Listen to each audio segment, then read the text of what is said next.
My parents gave me away to my uncle because I wasn't as smart as my twin. They never looked back. Years later, they came looking for me. Then they met the family who actually raised me. They left without saying another word. Hello, folks. My name is Abigail. I'm 32 years old. And when I was 12 years old, my parents sat me down in the living room and calmly explained that I would be moving in with my uncle. They didn't say I was in trouble. They didn't say they couldn't afford to raise me. They simply believed my twin sister needed them more than I did. According to my mother, trying to raise both of us had become too much. According to my father, it was the best decision for everyone. According to me, it felt like I'd been quietly given away. If you'd asked my parents back then why they made that choice, they would have insisted it came from love. But love isn't just what you say. It's what your actions make a child believe. And every action they took made me believe I wasn't the daughter worth keeping. My identical twin sister's name is Emma. From the day we were born, people compared us. Teachers, neighbors, relatives, everyone. The strange part was that we were nothing alike. Emma was naturally gifted in academics. She could read a chapter once and remember almost everything. She won spelling bees, science fairs, and math competitions before she was even 10. I admired her for it. I truly did. I wasn't unintelligent. I just learned differently. While Emma loved textbooks, I loved animals. If I found an injured bird, I'd spend hours caring for it. If a neighbor's dog escaped, I was always the one who found it. By the time I was 11, every stray cat in the neighborhood somehow knew where our backyard was. My parents never understood that passion. Dad would shake his head. Animals won't pay your bills. Mom always compared my report cards to Emma's. Your sister gets straight A's. You need to try harder. I am trying. Then try harder. Eventually, I stopped arguing, because no matter how much effort I made, someone else was always measuring me against my twin. Things became worse after Emma was accepted into an advanced academic program. The school expected extra tutoring, weekend competitions, long drives to regional events. Our entire family schedule started revolving around her. If I had a school play on the same day as one of Emma's competitions, we went to Emma's competition. If my soccer game conflicted with one of her science fairs, Dad would promise to attend next time. Next time rarely came. I don't blame Emma. She never asked for special treatment. She often apologized. I wish they would have come. I'd smile. It's okay, even when it wasn't. Everything changed the summer we turned 12. My Uncle David came to visit. He was Dad's older brother. Never married, no children. He owned a small veterinary clinic, about 3 hours away in a quiet farming town. Unlike everyone else, he asked me questions nobody had ever asked before. What animal would you treat first if you became a veterinarian? What books do you like? Why do horses seem to trust you so quickly? For the first time, someone seemed interested in who I actually was, not who I wasn't. 2 weeks after Uncle David left, Mom asked me to sit in the living room. Dad looked unusually serious. I honestly thought someone had died. Instead, Dad folded his hands. Abby, your uncle has offered to let you live with him. I laughed nervously. For the summer, Mom looked away. No, my smile disappeared. What do you mean? Dad spoke slowly. We think it's the best opportunity for you. I stared at them. I don't understand. Mom finally looked at me. Emma needs more support with school. She has so much potential, and Uncle David thinks you might be happier living with him. I couldn't believe what I was hearing. So, you're sending me away. Dad quickly interrupted. No, we're giving you another opportunity. I felt tears filling my eyes. I don't want another opportunity. I want my parents. Silence. Nobody hugged me. Nobody said they'd change their minds. A week later, I packed my clothes into 2 suitcases. Mom cried while folding my sweaters. Dad carried my bags to Uncle David's truck. Emma hugged me so tightly, I could barely breathe. I'll miss you.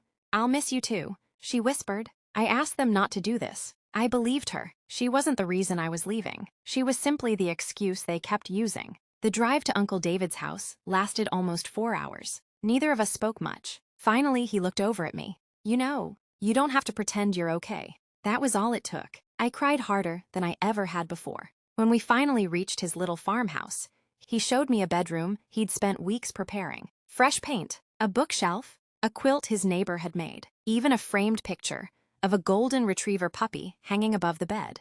I wasn't sure what you'd like. I couldn't speak. No one had ever prepared a room just for me before. Life with Uncle David felt completely different. He never compared me to Emma. He never asked why I wasn't first in my class. Instead, he brought me to the veterinary clinic every Saturday. At first, I simply cleaned kennels. Then I learned how to calm frightened animals. Eventually, he let me assist during routine examinations. One afternoon, after watching me comfort an injured Labrador that refused to let anyone else near him, Uncle David smiled. "You've got a gift." "No, I just like animals." He laughed. "Exactly. For the first time in my life, someone called my kindness a strength instead of a distraction." The years passed faster than I expected. I visited my parents during holidays. The visits always felt awkward. They mostly talked about Emma's grades, her scholarships, her achievements. They asked about me too, but only after they'd finished talking about her. Eventually, the visits became less frequent, then almost disappeared. Uncle David never forced me to call, never spoke badly about my parents. He simply reminded me,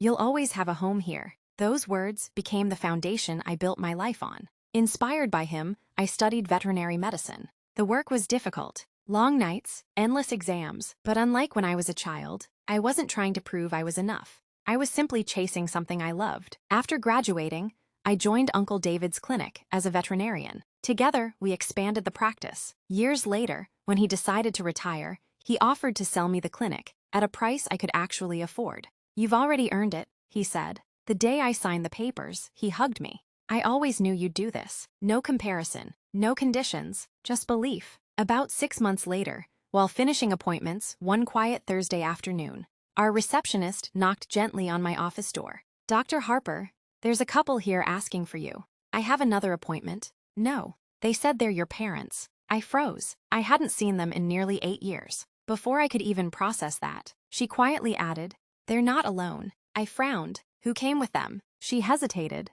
"Your sister." I slowly stood. My heart was pounding. After all these years, my parents had somehow found me, and they were waiting just outside my office. Sometimes, the people who give up on you are the most surprised to discover someone else never did. As I walked toward the clinic lobby, my parents still believed they were about to meet the little girl they had sent away. They had no idea she had grown into someone they no longer recognized. I stood outside my office for several seconds before opening the lobby door. My parents looked older. Dad's hair had turned almost completely gray. Mom held her purse tightly in both hands. Standing between them was Emma. The moment she saw me, tears filled her eyes. She smiled. "Hi, Abby." For a second, I didn't know what to say. Then I simply answered, "Hi." No hugs, no dramatic reunion. Just 3 people I'd once called my family, standing awkwardly inside the veterinary clinic where I'd built my life. The receptionist quietly stepped away, giving us privacy. Dad cleared his throat. "You've done well." I looked around the clinic. The waiting room was full of families with their pets. Children laughed as a golden retriever happily greeted everyone. "I love what I do." "I can see that."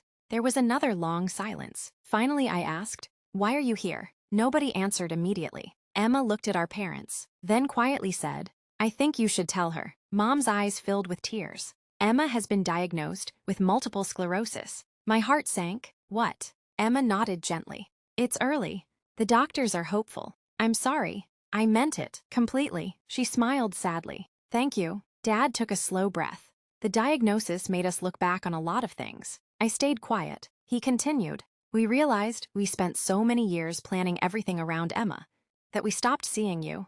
I looked at him. "You didn't stop seeing me. You sent me away." Those words hung in the air. Nobody argued, because nobody could. Mom began crying. "We told ourselves you were happier with David." I was, but that doesn't change why I had to be. Her shoulders dropped. "I know." Emma stepped closer. "I've wanted to talk to you for years. You could have called." "I know." I was angry. At them, and ashamed. She looked down. I kept telling myself I'd fix everything later. There always seemed to be another reason to wait. I gently nodded. "I understand." She looked surprised. "You do?" "I understand waiting too long." We both smiled sadly. Dad looked around the clinic. "Is David here?" "He still comes in every Thursday." Almost as if he'd heard his name, Uncle David walked through the hallway carrying a sleepy Labrador puppy. He stopped when he saw everyone. His eyes immediately moved to my parents. No anger, just quiet understanding. He handed the puppy to one of the veterinary technicians before walking over.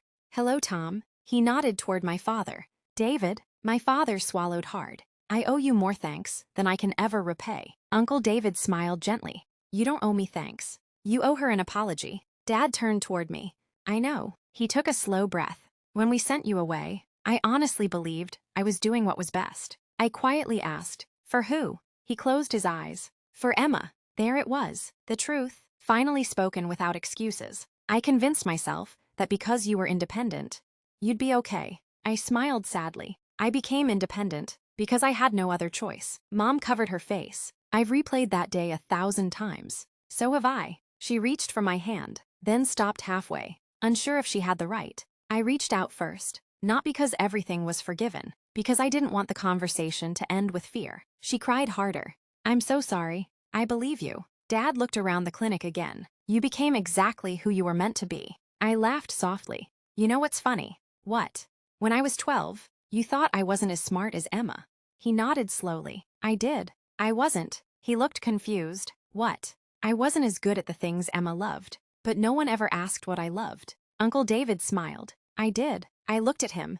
You were the first person who ever did. The room became quiet again. Emma wiped away her tears. I always envied you. I stared at her. You envied me. She nodded. You had someone who loved you for exactly who you were. I spent years feeling like I had to keep proving I deserved everything they sacrificed. None of us had ever thought about it that way before. For the first time, I realized favoritism hadn't only hurt me. It had placed impossible expectations on Emma too. Dad slowly looked at his brother. You gave her the childhood we should have. David shook his head. No, I gave her what every child deserves. A home where she didn't have to compete to be loved. No one spoke after that, because there was nothing left to argue about. Before leaving, Dad quietly handed me an envelope.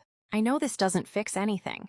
I know. Open it later. After they left, I sat alone in my office. Inside the envelope was a letter.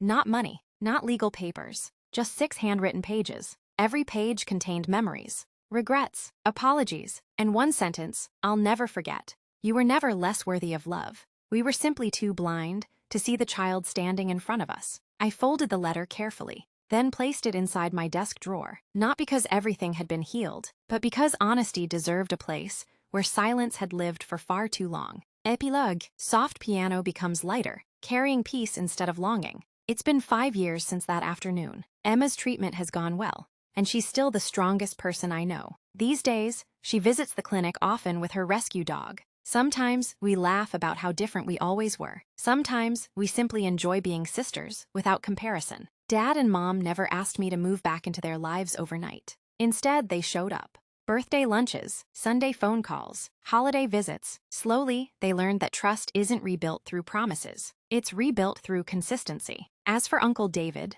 he still comes to the clinic every Thursday. Officially retired. Unofficially everyone's favorite volunteer. The sign outside the building now reads, Harper Family Veterinary Clinic, and beneath it, in smaller letters, founded by Dr. David Harper, continued with gratitude. Every time he sees it, he smiles. My thoughts. Looking back, being sent to live with my uncle was the most painful thing that ever happened to me as a child. Ironically, it also became the greatest gift my parents never intended to give. Because one man looked beyond report cards and comparisons. He saw a little girl who simply needed someone to believe in her. Children don't become extraordinary because they're constantly compared to someone else. They become extraordinary when someone notices the unique gifts they already have. My parents spent years searching for the smartest child. My uncle spent 5 minutes searching for the happiest one. In the end, that made all the difference.